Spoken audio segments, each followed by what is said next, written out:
So, Eugene Rogan, welcome on ASIA SenseMaker. Well, thank you for having me. I'm delighted to be with you. You have written remarkable books. They have been translated into 18 languages worldwide. And they also have a fan following of their own, which is not just restricted to academicians, but also people far and wide. You've written a new cracker of a book, if I might say so, which packs an interesting story and a history. But before we begin, how would you like to describe yourself? Because there is a story there as well, because you are an American in Oxford, just like an Englishman in New York. So how would you like to describe yourself? I think you've done a beautiful job, Amo. And what I would say is that it complicates my life as a historian of the Middle East, that I carry 2 suitcases worth of baggage. On the one hand, I work in a British university with all that implies of the British imperial legacy over the region. And I do so with an American accent, with all of the Cold War baggage that implies. And so in a sense, the challenge that I've faced all along is how to leverage my years of living in the region, my use of Arabic and Turkish, to allow me to try and come at the history of the Arab world from local sources and through local eyes, not being myself a local. And I think that's, in a sense, a challenge that was set out by the late, great Edward Said in his work Orientalism, and trying to be conscious of the kind of imperial and neo-imperial biases that inform the way we go about talking about the histories of others. I'm very, very conscious of the fact that as I write Arab history, I do so as an outsider, as an other. And yet I think that there's value that I can bring to this. Certainly my readers in the Arab world have been very engaging with the way I write their history.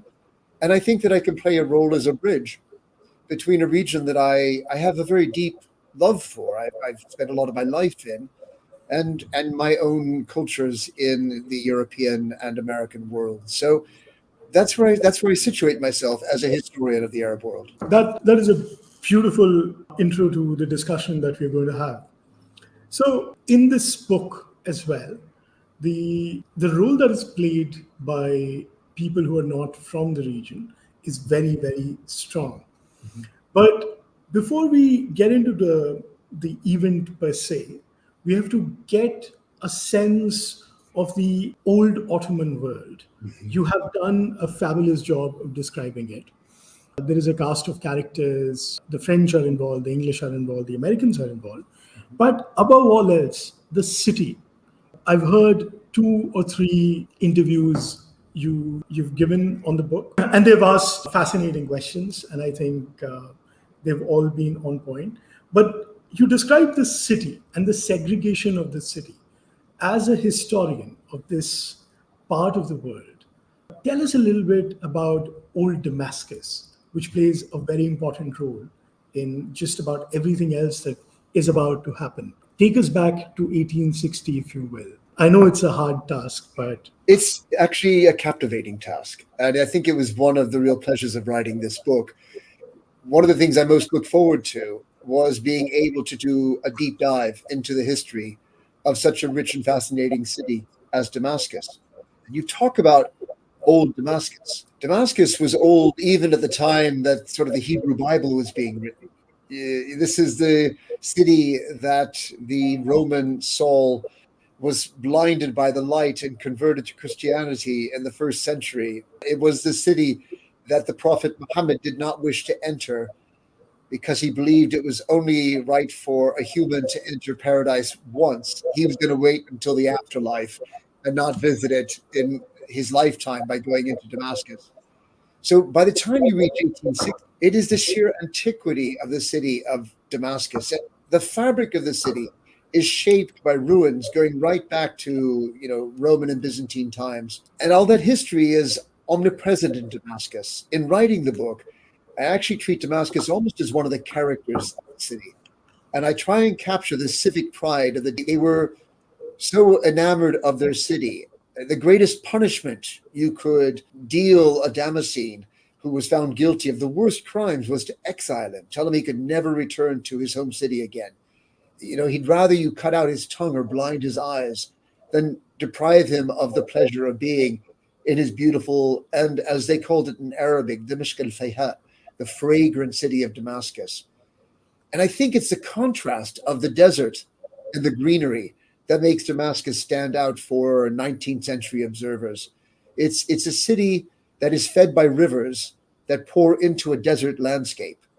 And so you have this wonderful contrast between the sand that surrounds and the greenness of the city. And this greenness permeates every house in every neighborhood through fountains and water courses. And at night, you're serenaded by the croaking of frogs. And at daytime, you sit in the shade of fruit trees in beautiful courtyard houses that are 400 or 500 years old. So there was a kind of a refined lifestyle of good food, fresh water, promenades along the riverside of the Barada with cafes where men and women could mix and mingle, that characterized this beautiful city. And you talk about its kind of segregation. It is true that you had Jews and Christians living alongside Muslims. There were quarters like Bab Tuma, Bab Sharqi, that were seen as Christian quarters because the mosques gave way to churches. There'd be monasteries and convents.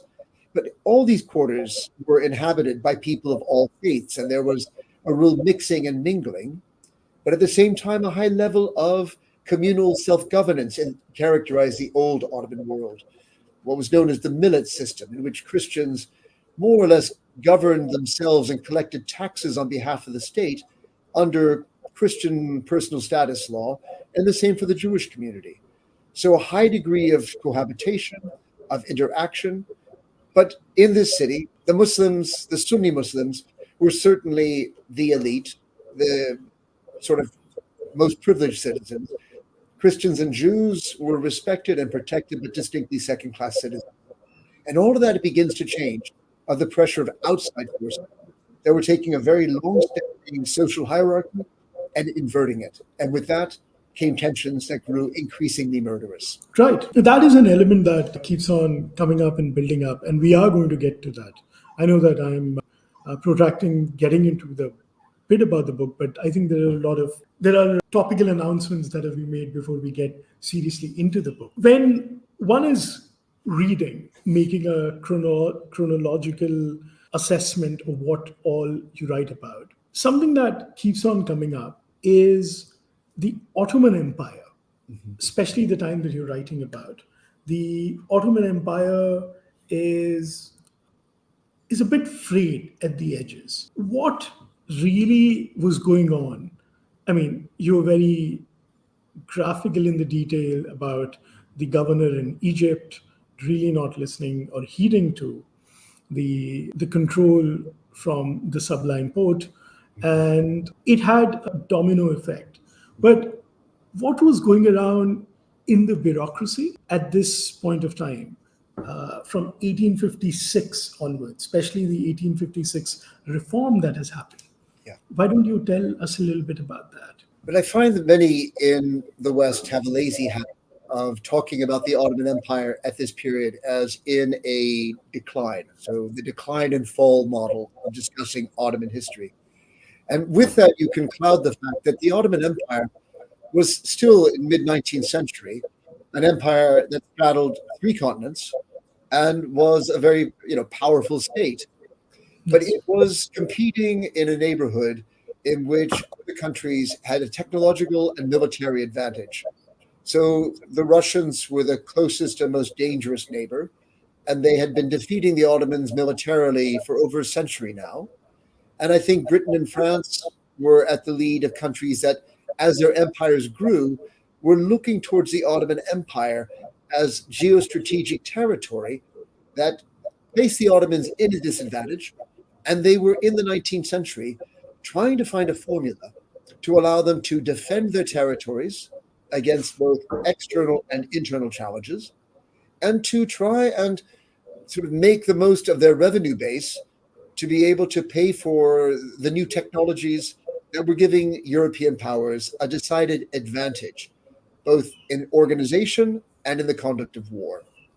So, in a sense, the Enlightenment in Europe, the Industrial Revolution in Europe, having given new technologies and new ideas that made Europe unusually powerful in the 19th century, this disadvantaged an Ottoman Empire that, in its own terms, was actually still quite strong and viable, but was facing real challenges. And in the 19th century, the Ottoman solution to this was to try and initiate a series of reforms, on the one hand, to make their own administration fit for purpose, so more efficient, raising taxes, in applying laws, and in controlling their territories, and on the other hand, to keep the ambitions of Russia or France at arm's length to try and preserve their territorial integrity. And one of the ways in which European powers had found to intervene in Ottoman affairs was to serve as the protectors of non-Muslim minority communities. In this sense, Russia had claimed to be the protector of all of the Orthodox Christian churches as the sort of descendants of the Byzantine Empire. And France had claimed to be the protector of all of the different Catholic churches, not just Roman Catholicism, but all the local churches which, accepting the authority of the Pope, had become uniate Catholic churches, like the Armenian Catholics, the Greek Catholics, or the Maronite Church. These all came under French protection. The British, for their part, quite committed to preserving Ottoman territorial integrity. For British imperial reasons, they saw how the Ottoman Empire served as a buffer state to keep Russia out of the Mediterranean world and to keep France from encroaching into South Asia. And so the Ottomans were actually useful to the British. They only engaged in minority protection by looking after the tiny Protestant community, the Jewish community, also quite small, and in Mount Lebanon and Syria, oddly enough, the Druze community. But these were not like large minority communities like the Orthodox and Catholics. And Britain was less engaged in this intervening on behalf of minorities. This politics of intervention and protection of minority communities was very dangerous for the Ottoman Empire. It gave a regular pretext for European interventions. The danger of it became apparent when disputes between Orthodox and Catholics over holy sites in Palestine, in Bethlehem, Nazareth, Jerusalem, drew the Ottomans into a conflict that led to a Russian-Turkish, which, when the Russians decisively won in 1854, led to a French and British intervention that came to be known as the Crimean. And at that point, the Ottomans recognized that they had to find a formula to preempt European interventions on behalf of minority communities, or they would be facing an endless cycle of Crimean wars. And so they passed a reform measure that for the very first time gave legal equality to all Ottoman citizens, regardless of their religion, which sounds to us today in the 21st century a totally reasonable proposition. But for an Ottoman Empire that was founded in where the Sultan was also the Caliph of Islam, the idea that Muslims and Christians and Jews would all be on an equal footing before the law wasn't just an affront to their social status, but it was the Sultan contradicting the very word of the Quran, the perfect and unedited word of God. And this made many of the pious Sunni Muslims of the Ottoman Empire resist this change because they saw it not just as threatening their interest, but subverting the God-given natural order. And this meant that the period after 1856 was to be a period of heightened volatility, particularly in the more conservative cities of the Ottoman Empire. And for reasons I go into in the book, Damascus in the mid-19th century was among the most conservative. And so these reforms were very destabilizing to the social and political order of Damascus after 1856. Absolutely. So now we get into the main character in the book. The book is around a lot of very interesting people, but I think you would agree with me that Mikhail Mishka is the gentleman who kind of powers the book and the terrible tragedy that happens in 1860. He's the main and the sympathetic character in focus throughout this particular book. But before we get into the event, tell us a little bit about this remarkable man, because his journey in a very important way is also a journey of the assimilation that you were just referring to, because he is a son of an immigrant. He comes to this area, and although technically being a Christian, and that to converting from one form of Christianity to another, he should be treated as a second-class citizen. But he rises up and becomes at par with the most important and notable people in the city of Damascus. But give us an author's view of this remarkable man who you call, and he was called, the most intelligent man in Damascus, if not the entirety of Middle East. Mishaqa is an incredible eyewitness to history. Forgive me, I have a siren in the background as a fire truck goes by. Mishaqa was, as you rightly point out, seen by his peers as the most intelligent man of all of Syria. And he was someone who, born in Mount Lebanon in 1800, had traveled between Egypt and across Syria, had held many different professions, was a brilliant man by all accounts, autodidact. He taught himself several professions. He wrote many books. He emerges from the society of 19th century Syria as a three-dimensional character. We even have a photographic portrait of a man at a time where, probably 1 in 10,000 people had their picture taken. So Mishaqa's really a wonderful eyewitness, and he comes to my attention both as a historian. In his retirement, he wrote a wonderful history of Syria and Lebanon in the 18th and 19th century, combining the stories he had been told by his father and grandfather with the history that he himself had witnessed from his childhood in 1800 right through until the 1870s. And Mishaqa does convert from his native Greek Catholic faith to the Protestant community, this under the influence of American missionaries. And he was, for them, one of the most remarkable converts they could claim for their many years of mission, which saw very few, native Syrians convert to Protestantism. He engages in a polemical debate with the patriarch of his church, who tries to discourage him from leaving the Greek Catholic faith. And the exchange of strongly accusatory letters between these men are all translated and published by the missionaries to help with their propaganda efforts to try and seek more converts. But it meant also that when the young United States of America starts looking to deepen its reach in the Syrian lands and wants to open a vice consulate in Damascus, though Mishaqa speaks no English, his long-standing acquaintance with the American missionaries meant that they were certainly outspoken in recommending him to their ambassador as the best person who could represent American interests in Syria. And so it's in this light that I come to Mishaqa, because he's appointed to that post, vice consul of Damascus for the United States of America, in September of 1859.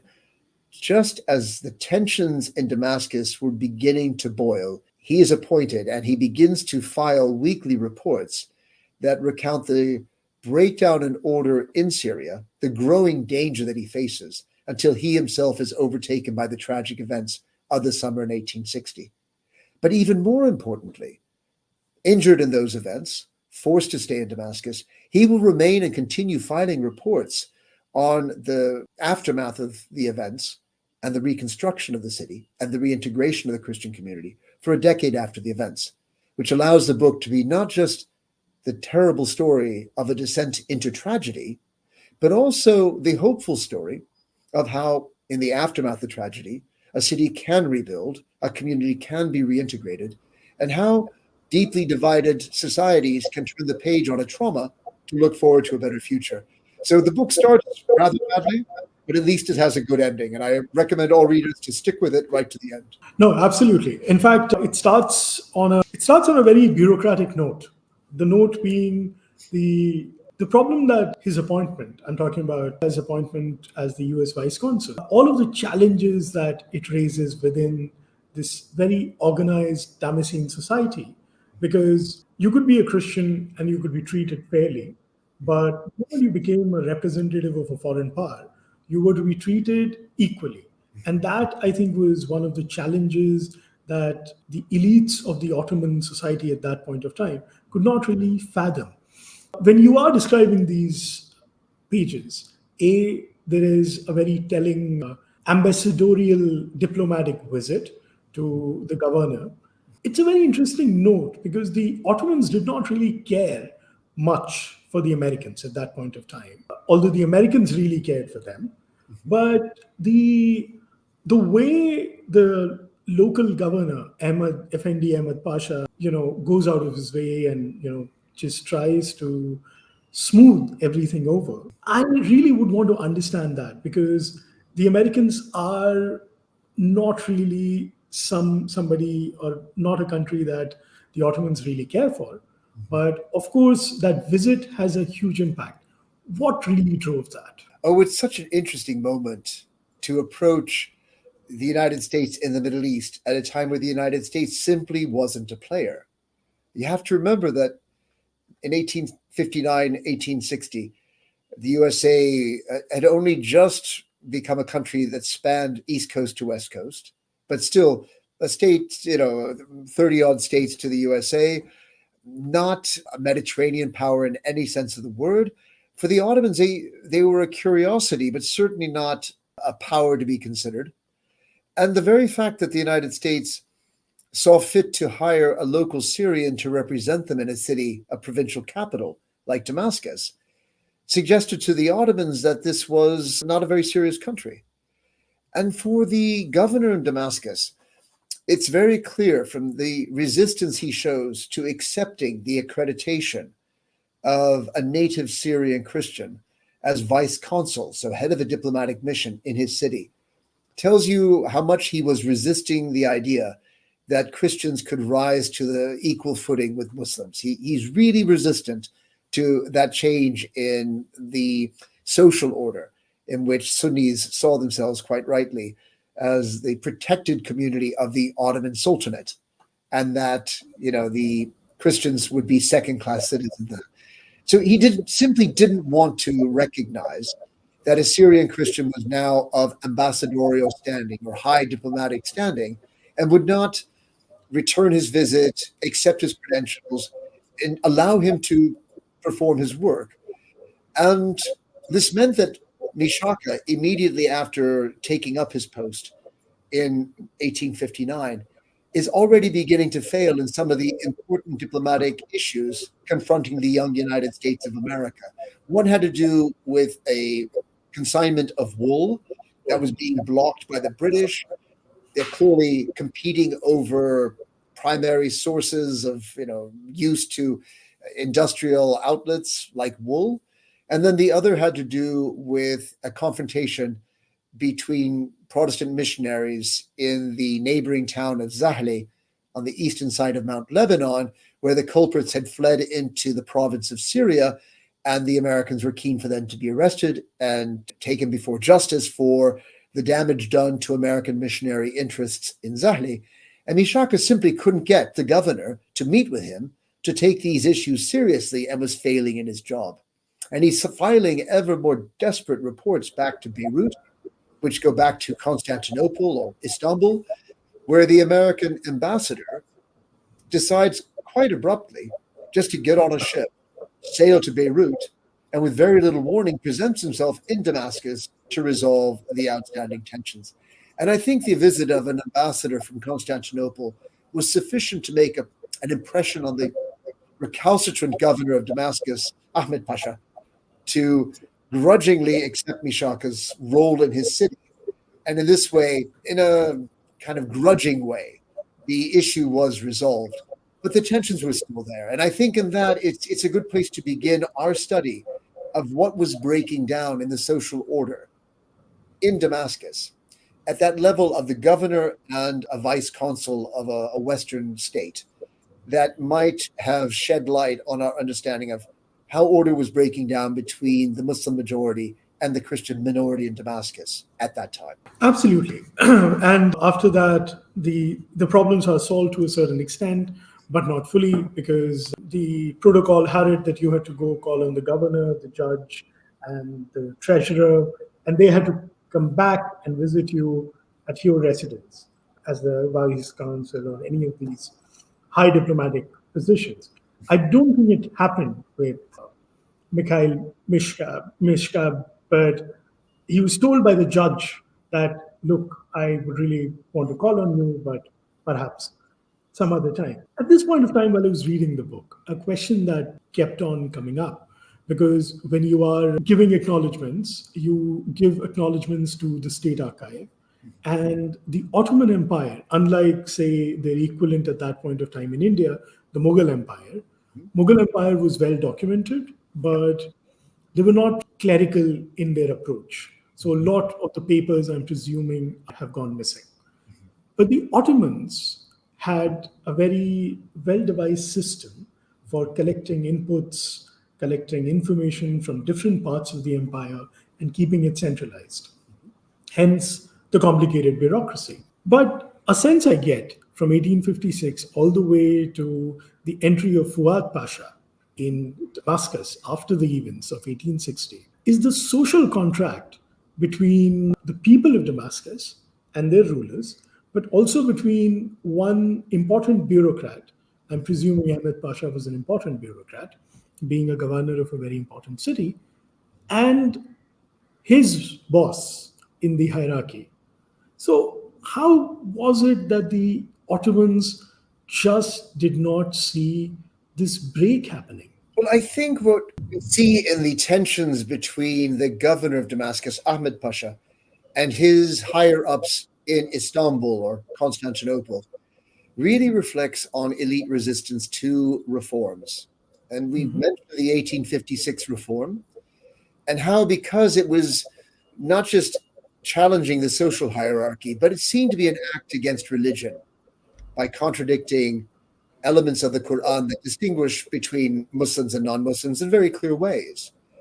This created resistance by many conservative elites, not just from the religious establishment there, but also in the elites in cities. The governing council of Damascus, for instance, had many conservative Muslim functionaries who really resisted these changes. And also some of the highest levels of government just did not wish to uphold reforms that they believed were wrongly inspired. And that's where I think Ahmed Pasha's resistance comes to play. But it's quite extraordinary because you're right. There's a very good bureaucratic trail left by these characters in the Ottoman archives that we can access in Istanbul today. Very rich archive, certainly one of my most important sources. And yet, in going through the reports, I only found one by Ahmed Pasha that dated to the actual period of the massacres themselves.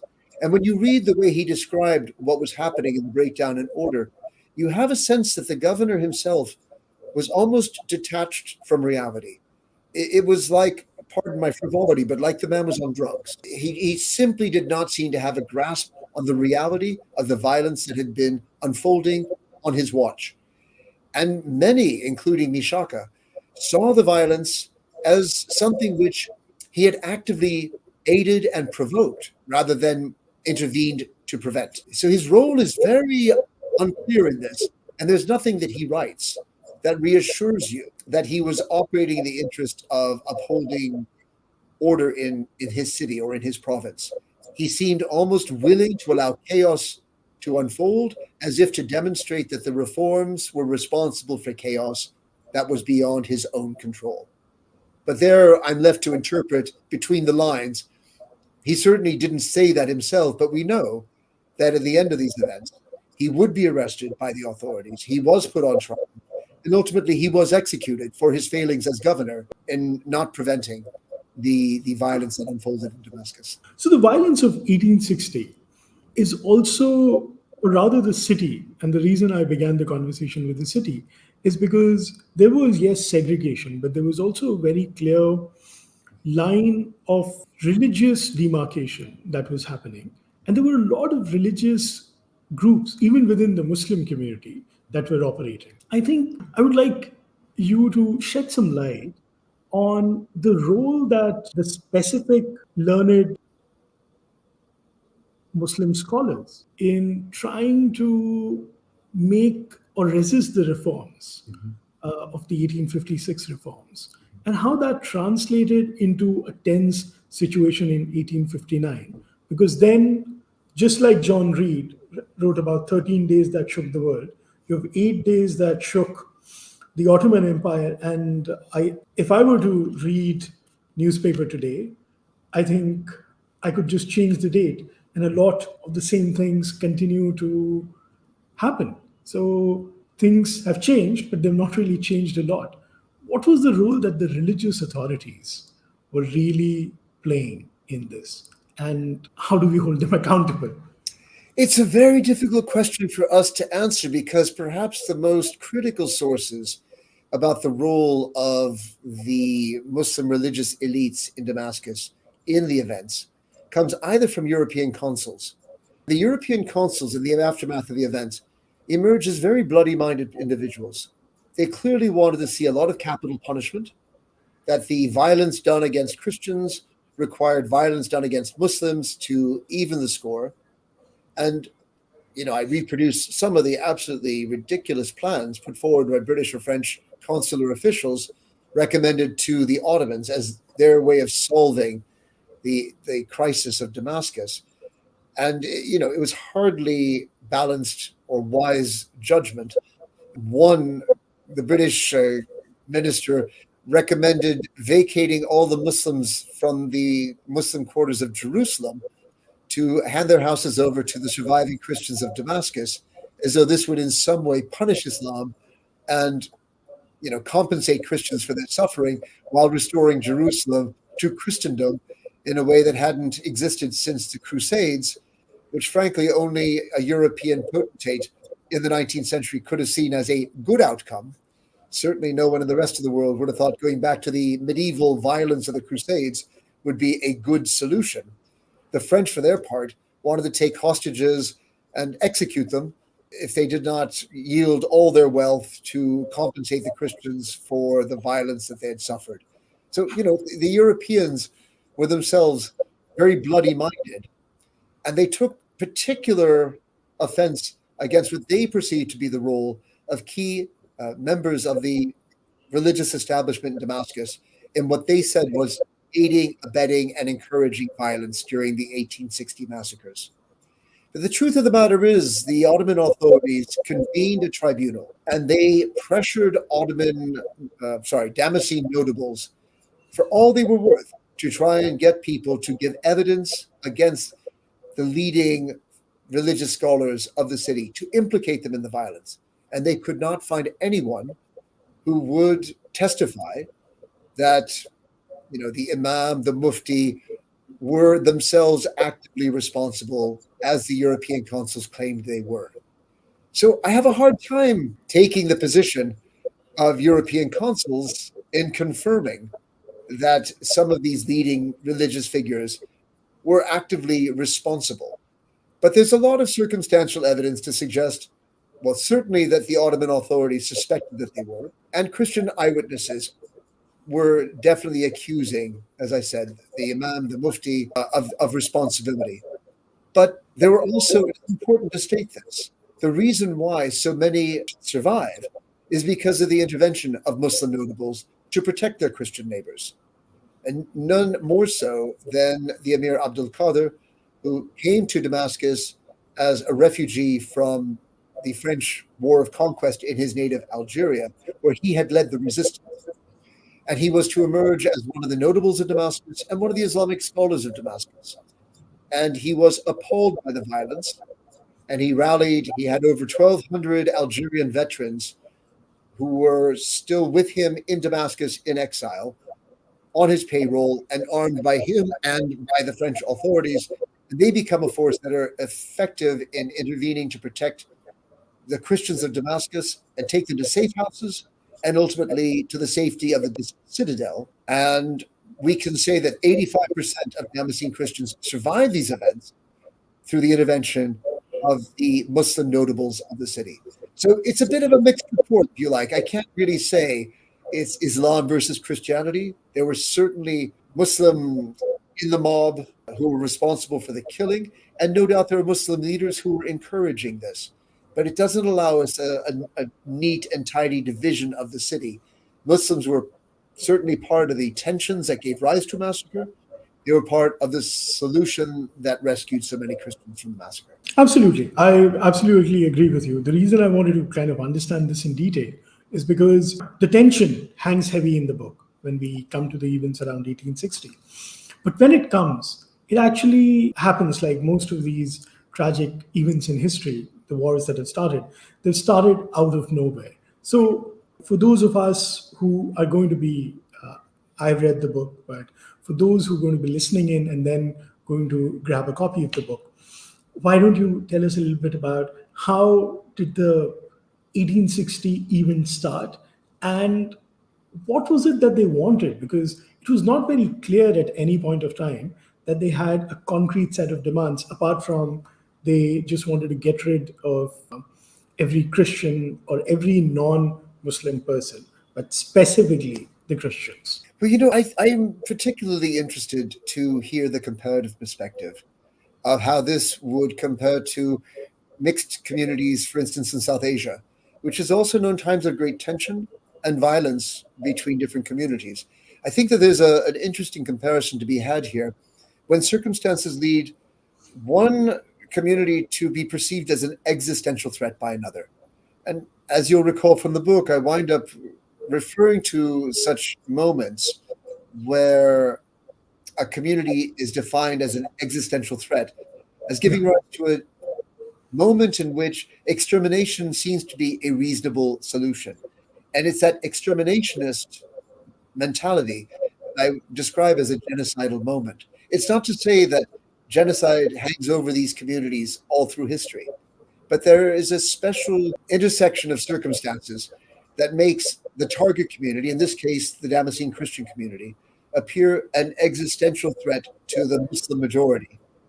And then the call was for not just the extermination of the Christians, but for the erasing of all traces of their presence in the city. It wasn't enough to kill the Christians. You had to destroy their churches and their monasteries and their houses and their workshops and their shops in the market. And even after the killing ends, they continue to burn the houses and the Christian quarters for days and days and days, as if to make sure that there is no place for Christians to ever return to Damascus. So it's quite a specific moment of madness that is the exception in the history of Damascus. It had never happened before, and it would never happen again.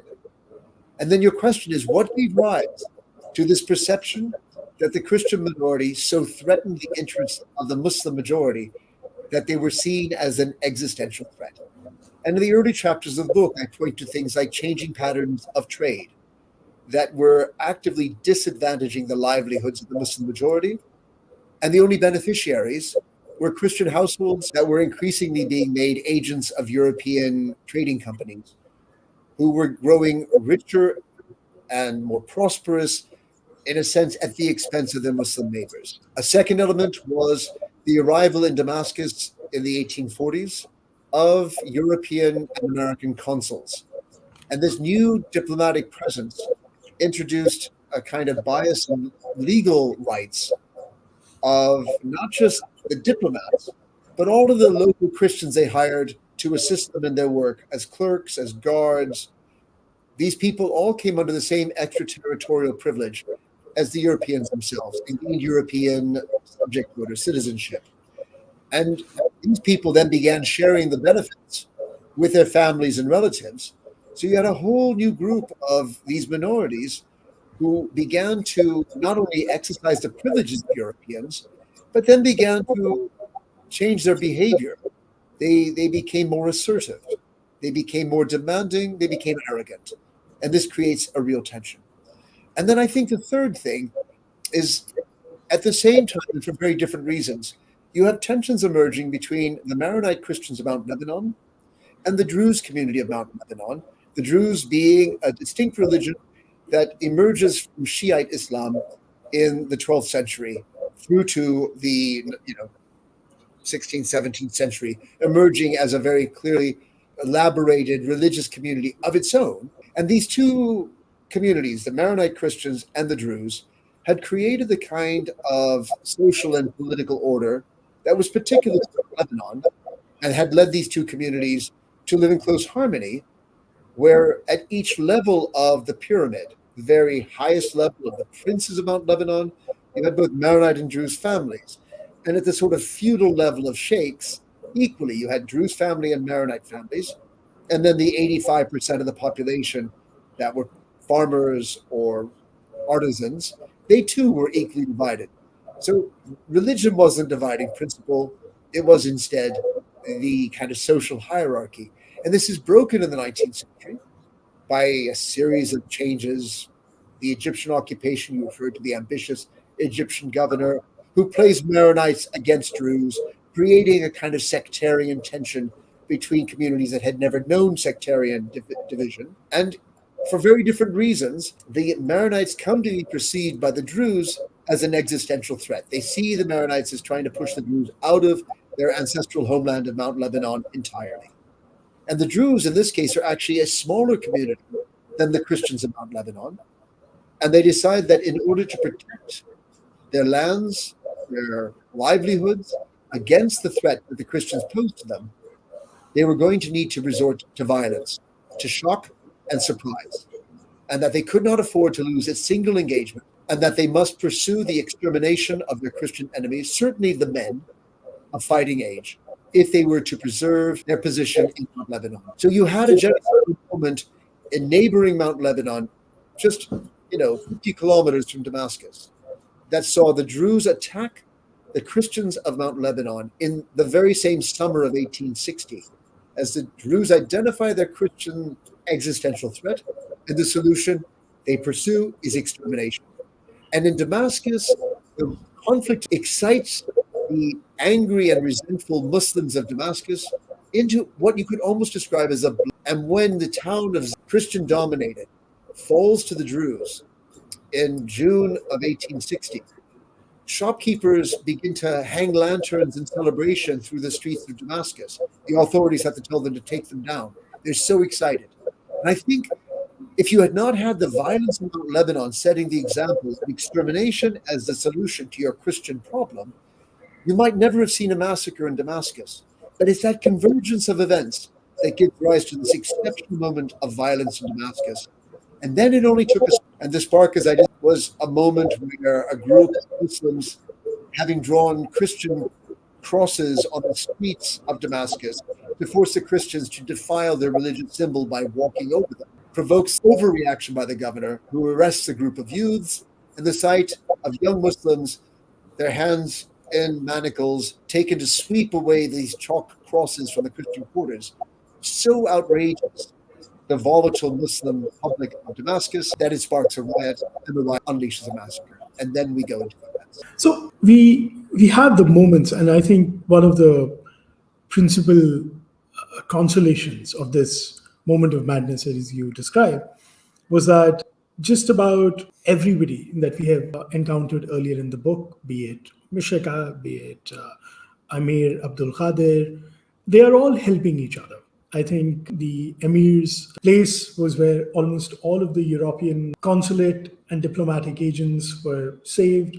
Our man was also taken there, but then he takes refuge in another noble Muslim friend of his, kind of keeps him there for a month, and he meets his wife and family. So the moment of reconciliation begins right around that time. But there is something that I wanted to pick on and understand a little bit better, what you just said about the economic changes that were going on. Hajj travelers used to be a very important movers and shakers in the market of Damascus. It used to be something that really made the Damascus and the Damascene traders source of their wealth and prestige, so on and so forth. There were records going back a few years before 1860 that the numbers were coming down. So what I wanted to understand, was there at some point of time, could it be seen as a Luddites revolution? I'm just going there I'm literally standing on one leg here, because what really gives this idea that if you are able to take this, if you're just able to get these people out of the equation, we'll get back to being the center stage in the market, because the steamships are there. You've illustrated the number of steamships that were operating at the port with different flags. So this economic argument, and I absolutely agree with you, is there, and it was an overreaction. But I still don't see that how it would have changed anything. Yeah. I mean, what was the thinking? And I know you might not have the answer, but I'd just like you to reflect on it, because this is something that comes up in so many contexts. Even today, there are conflicts going on where this is an argument that is made. It's such an interesting question. And let me take you back to an early 19th century Damascus. What made Damascus a conservative city, as opposed to its neighbors like Beirut, is that it wasn't open to the Mediterranean world. It did not have that cosmopolitanism that we associate with Ottoman port cities, where you had Armenians and Greeks and Maltese and Italians and people from across, the Mediterranean and the Near Asian worlds, a mixture of languages and cultures. And Damascus was a port city. It was a port city of the desert. And the vehicles that brought trade to Damascus were not ships, they were camels. And you have these wonderful descriptions of the caravans coming from Baghdad and from the Hijaz, from Mecca and Medina, 2, 3, 5,000 camels long. And when they would arrive, it was a huge event in the city of Damascus, because camels will not be efficient transport for low-value commodities. You would not ship wheat by camel over 2,000 miles. You will only take high-value goods, silks, precious metals, spices, coffee, things that had enough of a markup to be worth transporting in this way. And so when the camel caravans arrived, they were carrying just a fortune of high-value goods that made the markets of Damascus so distinctive. They were treasure troves. And of course, local production of fabrics were also a very important market in Damascus. You would have these fine fabrics, cottons, mixtures of cotton and silk and wool, and woolens. And Damascene weavings were often very intricate, very beautiful. Many in the Ottoman and the broader Asian world really preferred Damascene weavings to anything coming from industrial warehouses. So this was a kind of protected market looking towards the Asian overland routes, primarily those coming from Anatolia, from Baghdad, from Persia, and from the Hijaz, and from Egypt. And what's happening with steamship traffic is suddenly you have a high volume of regular and predictable ships coming from European markets to the Eastern Mediterranean, and they're beginning to unload a high volume of very cheap industrial manufactured products, woolens and cottons, that are undercutting the local Damascene produce. The sheer volume was beginning to displace what hand weaving could do, because Lancashire mills are able to turn out bolts of cloth at a level of efficiency that leaves hand weaving, way behind. And so the trade begins to shift as a result of changes in industrial technology and transport. And you can't turn the, but I think that for many in Damascus, they just thought that if you could stop the flow of goods coming from the Mediterranean through Beirut to Damascus, and that these products that enrich the Christians and undermine the wealth of the Muslims, and restore the kind of desert orientation and caravan trade of the past, that you could take Damascus back to what was its natural trade relations, natural economy, natural order. It was madness. You couldn't turn the clock back. But I think that was very much the nostalgia that drove them. And nostalgia is powerful, and you can do self-harm economically through nostalgia. I'm sitting in a post-Brexit Britain where many of those who voted to leave the European Union imagine they could go back to a Britain of the 1930s and 1940s. So I think Damascenes were driven by irrational nostalgia is not such a remote phenomenon, even to us in the 21st century. No, absolutely it's not. But there are so many moments in the Middle East history which I think can be traced to this specific event. But now we come to the consolations of this event. We have hit the 54-minute mark, and since we have an hour, so I'm going to ask two last questions, and then we'll close the conversation and wait for you to come to India for us perhaps to have an extended in-person conversation. I would love that. So just after the event, we live, and I think you dwelled on the concept of genocide. The term was not invented at that point of time, but you call it a genocidal moment. And I think I really like that particular way it has been encapsulated. But then you have a very interesting, we have the governor who's then stripped of his rank and he's asked to leave, and later on he's tried and executed, as you just said. But then we have a very interesting person come in. One of the most important codifiers of the 1856 reform. He is sent to Damascus, Fuad Pasha.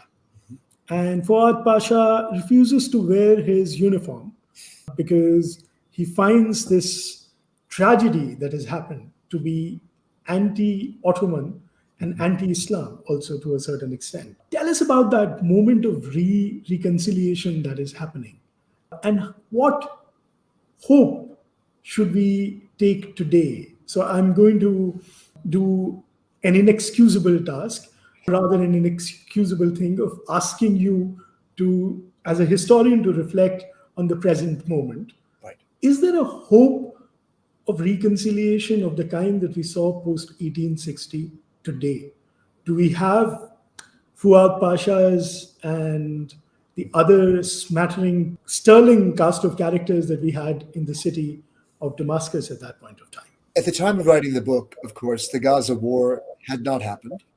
And I wasn't thinking about Israel-Palestine and the tensions that had been brewing since 1948 in the conflict between Zionism and Palestinian Arab nationalism. But I do think that there are lessons, not just in Israel-Palestine, but in any of the regional conflicts. And of course, genocidal moments are not the preserve of the Middle East. We have seen many, just in the past 25 years, instances, whether it's the Rohingya situation in Myanmar, if we look at what's gone on in Darfur, if you look at the breakup of Yugoslavia. So there are many examples we have of these kind of exterminationist movements that we could characterize as genocidal moments. The example of Damascus gives us hope that there is a pathway back from that brink of madness, not just to reconstruction, but actually to reconciliation. But it requires certain things. For one, you do have to return to some notion of law and order. The violence and lawlessness of the massacre is in itself a problem that must be addressed as a first order priority. And law and order, making people accountable for their actions, is essential. Then there has to be some sense of justice. For those who have suffered a deeply traumatic event, they need to see that those who are responsible are held to account. But you must be careful not to drag out the process of justice in a quixotic attempt to try and achieve total justice.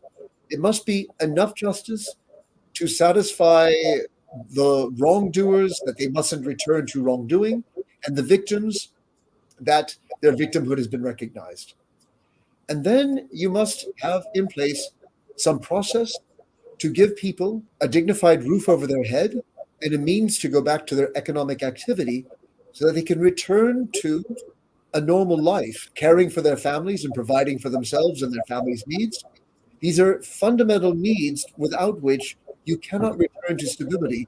You are not giving people in society such a stake as to make them have a reason to preserve order as you're installing it. These require compromise. You don't get total justice. You don't get total compensation for your losses. You can't bring the dead back to life. But if you are in the process able to create the prospect of a better future, not just for the survivors, but for the survivors' children, for the next generation, it seems to me the essential element that will encourage people to turn the page on past injustice and look forward to a future that can promise something better for the next generation. And I think that is not a quick fix. In Damascus, it took over 20 years to get there. But it was a deeply divisive trauma, the Damascus events. And if under the Ottoman Empire, they were able to rebuild and reconcile to such a successful outcome that there would never again be sectarian violence in Damascus, then I think it gives us hope that any society should, with the right wise guidance, be able to achieve a positive reconciliation at the end of the process. Thank you. That gives us a lot of hope. And it also brings me to my last question. One of the key takeaways from the book, and I think there is a paragraph where you mention that when the reconstruction of Damascus begins, after the riot, the fire, and other events, the first three things that were created, the armory, the police station, and the courthouse, that was, I think, at the center, and then there is a whole lot of reconstruction that happens. A lot of money starts flowing in, and suddenly the sectarian tensions ebb to pre-19th century levels. But also the way the foreign consulates, the foreign councils, or the particular tendency, because I went and looked it up, post the 1860 event, not everybody who was a Christian could be made a foreign consular officer. So that particular number of people, because if I am a Christian in Damascus in 1860, and then I'm made a foreign consulate, automatically I would try and get that protection extended to everybody else I know. That was also regulated. Do you think fundamentally till 1914, the Ottoman Empire had a good administrative hold over regulating its own affairs? And can 1860 events be also seen as a triumph of Ottoman bureaucracy, and not just what often we have heard, that the Ottomans were decaying for a very long period of time? They could be. I'm not saying they were not. But it goes on to show that they really knew how to fix a situation. Fuad Pasha uses capital punishments, but only as a modifier and not the way the Europeans would want to use capital punishment. Was this also a larger apology to the Ottoman Empire itself, that somehow they knew how to control their internal squabbles much better than people have given credit to them? I think that's a fair point. And I think in many ways the Ottoman reforms were a success in converting an Ottoman Empire with real structural problems into a state that was viable. I think more than a failing of its governance, what was undoing the Ottoman Empire was the impact of nationalism on minority communities, particularly in the Balkans. I mean, at root, the whole tension between the Ottomans and the Armenians is the perception that the Armenians are increasingly nationalized, that they have nationalist parties, and that they're seeking to carve territory from Ottoman Anatolia to create some kind of independent Armenian unit as well under Russian protection. Please, not a justification for the genocide that follows, but to try and understand how even the Armenian community came to be perceived as a threat to integrity. Nationalism was the big challenge. And they were very concerned not to see nationalism emerge among the Arab provinces. And they could see where, by tightening their reform measures, by investing in their provinces, as they did in Damascus, very successfully, that they could create a viable and enduring Ottoman state based around a Muslim majority sphere of Arabs, Kurds, and Turks, embracing Asia Minor and the Arab provinces. And really, I think that such a state could have been viable had the Ottomans remained neutral in the First World War. I don't think it was necessary that the Ottoman Empire would have collapsed. It's an interesting counterfactual to imagine how the 20th century Middle East would have looked had the Ottomans not gone into the First World War and come out of the war intact as a Turkish, Kurdish, Arab state with oil revenues and whatnot. It would have been quite a different 20th century in the Middle East. But I think that this threat of further fragmentation through national forces, the concerns of the carve up of their empire by European powers, drove the Ottomans to take sides in the First World War. That decision was to prove fatal to their chances. But the experience of reform and the way it had been carried out suggests that the Ottomans actually could have survived into the 20th century and would have, I'm sure, been faced with challenges of adapting to statecraft as it was to become in the course of the 20th century. just as they face challenges in the 19th. Thank you. That's definitely something that one would hope for, but also it carries a message of positivity throughout the other part of the conversation that we had.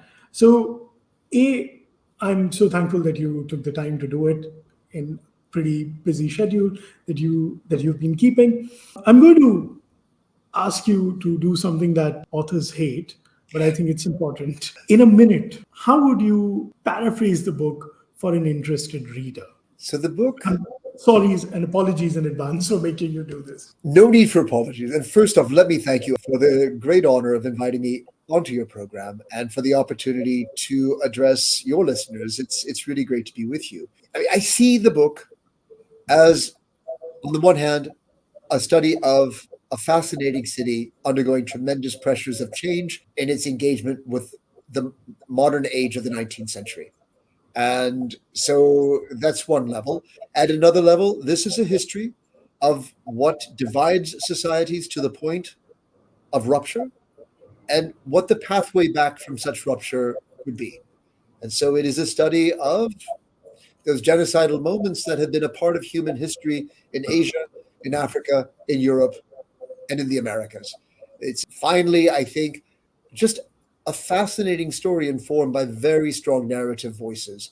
And what makes this book stand out among the other books that I've written is precisely the fact that not just Mishaqa, not just Fuad Pasha, but there are wonderful narrative records left by Muslim notables of Damascus, Christian notables of the city, survivors of the violence, that allow us to weave a narrative with a strong cast of characters that are able to really take us through the time machine of a history book to come to see this city in such a fascinating moment in its history. These, to me, are the things that I think really define the book. Thank you. I, as a reader who loved the book, couldn't have put this better, but then you're the author. Thank you so much for doing it. And whenever you are in India and you have to go to Jaipur via Delhi, so I would really urge that you let us know, and I'd love to have a conversation one-on-one. That'll be so much better and fruitful for the people who are going to be listening it later. Thank you so much for doing it. Thank you very much, Amal.